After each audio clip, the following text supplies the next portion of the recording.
Fake ಇದೆ ಅಂದ್ಬಿಟ್ಟು ಅದರಿಂದ ನಾನೇನು ಇದು ಮಾಡ್ಕೊಂಡಿರಲಿಲ್ಲ.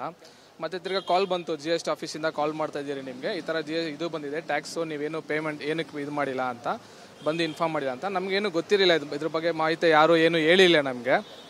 ಸೊ ಇನ್ನೊಂದು ಸ್ವಲ್ಪ ದಿವಸ ಆಗಿದ್ಮೇಲೆ ನನಗೆ ಮನೆಗೆ ನೋಟಿಸ್ ಬಂತು.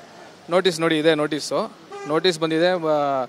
ನಾನು ಸರಿ ಆಮೇಲೆ ಕನ್ಫರ್ಮ್ ಮಾಡಿಕೊಂಡೆ ಇದು ನಿಜ ಇರ್ಬೋದು ಅಂತ. ಆಮೇಲೆ GST ಆಫೀಸ್ಗೆ ಹೋಗಿದ ತಕ್ಷಣ ಅವ್ರು ಇದ್ಕೊಂಡು ಈ ಥರ ಸರ್ ನಾನು ಈ ಥರ ಹಾಲಂಗಡಿ ಇಟ್ಟಿರೋದು, ನಾನು ತಿಂಗಳಿಗೆ 20,000 ಮಾಡ್ತೀನಿ, 20,000 ಮಾಡಿದ್ರೆ ನನಗೆ ಸಿಗೋದೇ 2,000, ಅದರಲ್ಲೂ ಕರೆಂಟ್ ಬಿಲ್ಲು ನೀರು ಬಿಲ್ ಅಂತ ಹೋದರೆ ಸಿಗೋದೇ 1,800 ರೂಪಾಯಿನೋ, ಇದೆಲ್ಲ 52,54,000 ನನಗೆ ಇದು ಮಾಡಿದ್ದೀರಾ, ನಾನು ಎಲ್ಲಿಂದ ಹೋಗಲಿ ಸರ್, ಏನು ಮಾಡಲಿ ಏನಂತ ನನಗೆ ಗೊತ್ತಿಲ್ಲ ಸರ್ ಅಂದಿದ್ದಕ್ಕೆ ಹೋಗ್ಬಿಟ್ಟು ಇದನ್ನು ಸ್ಟೇಟ್ಮೆಂಟ್ ತೊಗೊಂಬನ್ನಿ, ನಿಮ್ಮದು ಸ್ಟೇಟ್ಮೆಂಟ್ ತೊಗೊಂಬನ್ನಿ, ನಾನು ಇದು ಮಾಡಿ ಅಂತ ಹೇಳಿ ಕಳಿಸಿದ್ದಾರೆ ಸರ್ ನನಗೆ.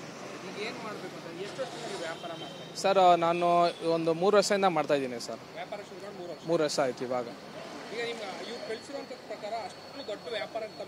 ಸರ್ ಇಲ್ಲ ಸರ್, ಅಷ್ಟಾಗಿದ್ರೆ ನಾನು ಏನಕ್ಕೆ ಸರ್ ಇಲ್ಲಿ ನಿಂತ್ಕೊತಾ ಇದ್ದೆ, ಇಷ್ಟೊತ್ತು ಕಾರು ಗೀರು ಅಂದ್ಕೊಂಡು ಆರಾಮಾಗಿರ್ತಾ ಇದ್ನಲ್ಲ ಸರ್ ನಾನು. ಅಷ್ಟಾಗಿದ್ರೆ ನಾವು ಏನಕ್ಕೆ ಈ ಪರಿಸ್ಥಿತಿಯಲ್ಲಿ ನಾವು ಇರಬೇಕಾಗಿತ್ತು ಸರ್. ಸರ್ ಡೈಲಿ ಸಂಪಾದನೆ ಅಂದರೆ ಒಂದು 20,000 ರಿಂದ 25,000 ಆಲ್ ಸೇಲ್ ಆಗುತ್ತೆ ಸರ್. 20 ರಿಂದ 25 ಆಲ್ ಸೇಲ್ ಆದರೆ ನಮಗೆ ಸಿಗೋದು 5.5 ರೂಪಾಯಿ, ಒಂದು 100 ರೂಪಾಯಿಂದ, ಅಂದರೆ 5% ಸಿಗುತ್ತೆ. ಅಮ್ಮ ಅಂದ್ರೆ ಒಂದು 2,000-2,500 ಬರುತ್ತೆ ಸರ್. ಅದರಲ್ಲಿ ನಾವು current bill, GST current bill, water bill ಮತ್ತು ಪೇಮೆಂಟ್ಸ್ ಅದು ಇದು ಅಂತ ಮಾಡೋದ್ರಲ್ಲೇ ಹೋಗ್ಬಿಡ್ತದೆ. ನಮಗೆ ಜಾಸ್ತಿ ಫೋನ್ಪೇಯಿಂದನೇ ಸರ್ ಕ್ರೆಡಿಟ್ ಆಗೋದು ಅಮೌಂಟು. ಸಡನ್ನಾಗಿ ಈ ಥರ ನಮಗೆ ಕಳಿಸಿದ್ರೆ ನಾವೆಲ್ಲೋಗ್ಲಿ ಹೇಳಿ. ಏನು ಮಾಡಬೇಕು ಅಂದ್ಕೊಂಡಿದ್ದೀರಿ ಸರ್? ಏನು ಮಾಡಬೇಕಂತ ಏನು ಐಡಿಯಾನೇ ಇಲ್ಲ ಸರ್ ನಮಗೆ. ಏನು ಮಾಡೋದು, ಏನು ಇದು ಮಾಡೋದು ಅಂತ ಏನು ಐಡಿಯಾನೇ ಇಲ್ಲ ನಮಗೆ. ಯಾರ ಹತ್ರ ಹೋಗಿ ಕೇಳೋದು, ಯಾರ ಹತ್ರ ಹೋಗಿ ನಿಂತ್ಕೊಳೋದು ಅಂತ ಐಡಿಯಾನೇ ಇಲ್ಲ ಸರ್. ಅದಕ್ಕೆ ಏನು ಮಾಡೋದಂತ ಗೊತ್ತಾಗ್ದಿರಾ ವೇಟ್ ಮಾಡ್ತಾ ಇದ್ದೀರಿ ಸರ್.